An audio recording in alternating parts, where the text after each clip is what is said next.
पवित्र अक्षय तृतीय चाष जमी अक्षिमुठी अनुकूल कले खोर्धार स्वाधीन प्रार्थी कालूचरण खंडाय। धोती पिंधि चषा पुओ बेसरे से हल लंगल धरी चाष जमी को जाइथिले।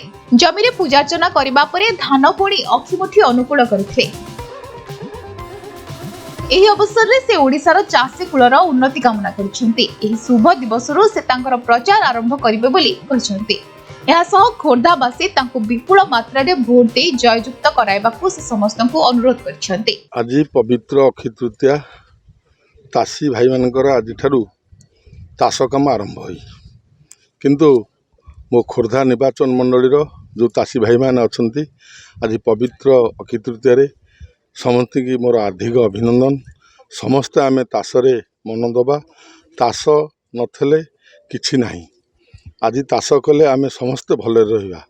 मु खोर्धार जेते मोर चाषी भाई मैंने अच्छा समस्त की अनुरोध करुच्ची आपण आगामी दिन में ताश करंतु एवं से मु तुम सांगरे चाषी भाई होकी अच्छी एवं ये पवित्र अक्षय तृतीय आज मोर भी मु विधानसभा आपण पाखे आपण मैंने मत ठिया कर मोर बाल्टी चिन्ह आज ठारू भी मु ये पवित्र अक्षय तृतीय मो चाष काम अनुकूल करिया परे भी मोर आज प्रचार काम आज ठारू बाल्टी चिन्ह आपण माने समस्ते भोट देबे।